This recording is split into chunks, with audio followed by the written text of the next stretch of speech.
नमस्कार बच्चों, हिंदी है हम हमारे चैनल में आपका बहुत बहुत स्वागत है। आज हम कक्षा 9 की हिंदी पाठ्य पुस्तक स्पर्श से दुख का अधिकार शीर्षक पाठ को पढ़ेंगे। इस कहानी के लेखक यशपाल जी हैं। इनकी कहानियाँ विशेषकर वर्ग संघर्ष, मनोविश्लेषण और व्यंग पर आधारित होती है। इनका हमेशा से यह मानना रहा है कि समाज को उन्नत बनाने के लिए सामाजिक समानता के साथ साथ आर्थिक समानता भी ज़रूरी है। प्रस्तुत कहानी देश में फैले अंधविश्वासों और ऊंच नीच के भेदभाव को बेनकाब करते हुए यह बताती है कि दुख की अनुभूति सभी को समान रूप से होती है। कहानी धनी लोगों की अमानवीयता और गरीबों की मजबूरी को भी पूरी गहराई से उजागर करती है। यह सही है कि दुख सभी को तोड़ता है। दुख में मातम मनाना हर कोई चाहता है। दुख के क्षण से सामना होने पर सब अवश्य हो जाते हैं, पर इस देश में ऐसे भी अभागे लोग हैं जिन्हें न तो दुख मनाने का अधिकार है न अवकाश। अब हम दुख का अधिकार कहानी को पढ़ते हैं। मनुष्यों की पोशाकें उन्हें विभिन्न श्रेणियों में बांट देती है।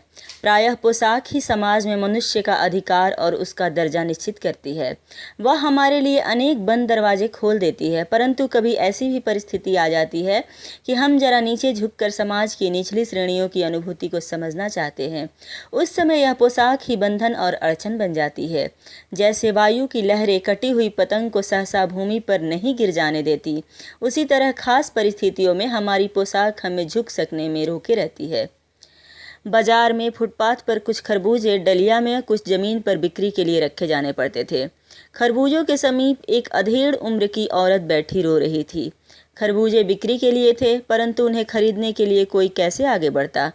खरबूजों को बेचने वाली तो कपड़े से मुंह छिपाए सिर को घुटने पर रखे फफक फफक कर रो रही थी। पड़ोस की दुकानों के तख्तों पर बैठे या बाजार में खड़े लोग घृणा से उसी स्त्री के संबंध में बात कर रहे थे। उस स्त्री का रोना देखकर मन में एक व्यथा सी उठी, पर उसके रोने का कारण जानने का उपाय क्या था। फुटपाथ पर उसके समीप बैठ सकने में मेरी पोशाक ही व्यवधान बन खड़ी हो गई। एक आदमी ने घृणा से एक तरफ थूकते हुए कहा, क्या जमाना है, जवान लड़के को मरे पूरा दिन नहीं बीता और ये बेहाया दुकान लगा के बैठी है। दूसरे साहब अपनी दाढ़ी खुजाते हुए कह रहे थे, अरे जैसी नीयत होती है अल्लाह भी वैसी ही बरकत देता है। सामने के फुटपाथ पर खड़े एक आदमी ने दिया सलाई की तीली से कान खुजलाते हुए कहा, अरे इन लोगों का क्या है, ये कमीने लोग रोटी के टुकड़े पर जान देते हैं। इनके लिए बेटा बेटी, खसम लुगाई, धर्म ईमान सब रोटी का टुकड़ा है। परचून की दुकान पर बैठे लाला जी ने कहा, अरे भाई, उनके लिए मरे जिए का कोई मतलब न हो, पर दूसरे के धर्म ईमान का तो ख्याल रखना चाहिए। जवान बेटे को मरने पर 13 दिन का सूतक होता है और वह यहाँ सड़क पर बाजार में आकर खरबूजे बेचने बैठ गई है। 1000 आदमी आते जाते हैं, कोई क्या जानता है कि इसके घर में सूतक है। कोई इसके खरबूजे खा ले तो उसका ईमान धर्म कैसा रहेगा, क्या अंधेर है। पास पड़ोस की दुकानों से पूछने पर पता लगा उसका 23 बरस का जवान लड़का था। घर में उसकी बहू और पोता पोती है। लड़का शहर के पास 1.5 बीघा भर जमीन में कछियारी करके परिवार का निर्वाह करता था। खरबूजों की डलिया बाजार में पहुंचाकर कभी लड़का स्वयं सौदे के पास बैठ जाता, कभी माँ बैठ जाती। लड़का परसों सुबह मुंह अंधेरे बेलों में पके खरबूज चुन रहा था। गीली मेड़ की तरावट में विश्राम करते हुए एक सांप पर लड़के का पैर पड़ गया। सांप ने लड़के को डस लिया। लड़के की बुढ़िया माँ बावली होकर ओझा को बुला लाई। झाड़ना फूकना हुआ, नागदेव की पूजा हुई। पूजा के लिए दान दक्षिणा चाहिए। घर में जो कुछ आटा और अनाज था दान दक्षिणा में उठ गया। माँ, बहू और बच्चे भगवाना से लिपट लिपट कर रोए, पर भगवाना जो एक दफ़े चुप हुआ तो फिर न बोला। सर्प के विष से उसका सब बदन काला पड़ गया था।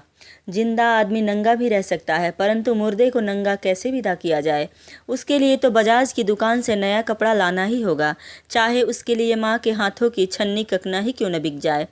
भगवाना परलोक चला गया। घर में जो कुछ चूनी भूसी थी सो उसे विदा करने में चली गई। बाप नहीं रहा तो क्या, लड़के सुबह उठते ही भूख से बिलबिलाने लगे। दादी ने उन्हें खाने के लिए खरबूजे दे दिए, लेकिन बहू को क्या देती। बहू का बदन बुखार से तवे की तरह तप रहा था। अब बेटे के बिना बुढ़िया को दुवन्नी चवन्नी भी कौन उधार देता। बुढ़िया रोते रोते और आंख पोंछते पोंछते भगवाना के बटोरे हुए खरबूजे डलिया में समेटकर बाजार की ओर चली। और चारा भी क्या था। बुढ़िया खरबूजे बेचने का साहस करके आई थी, परंतु सिर पर चादर लपेटे, सिर को घुटने पर टिकाए हुए फपक फपक कर रो रही थी। कल जिसका बेटा चल बसा, आज वह बाजार में सौदा बेचने चली है। हाय रे पत्थर दिल। उस पुत्र वियोगिनी के दुख का अंदाज़ा लगाने के लिए पिछले साल अपने पड़ोस में पुत्र की मृत्यु से दुखी माता की बात सोचने लगा। वह संभ्रांत महिला पुत्र की मृत्यु के बाद 2.5 मास तक पलंग से उठ न सकी थी। उन्हें 15-15 मिनट बाद पुत्र वियोग से मूर्छा आ जाती थी और मूर्छा न आने की अवस्था में आंखों से आंसू न रुक सकते थे। 2-2 डॉक्टर हरदम सिरहाने बैठे रहते थे। हरदम सिर पर बर्फ रखी जाती थी। शहर भर के लोगों के मन उस पुत्र शोक से द्रवित हो उठे थे। जब मन को सूझ का रास्ता नहीं मिलता तो बेचैनी से कदम तेज हो जाते हैं। उसी हालत में नाक ऊपर उठाए राह चलतों से ठोकरें खाता मैं चला जा रहा था। सोच रहा था, शोक करने, गम मनाने के लिए भी सहूलियत चाहिए और दुखी होने का भी एक अधिकार होता है। इस प्रकार सोच विचार करते हुए लेखक अपनी कहानी को समाप्त करता है।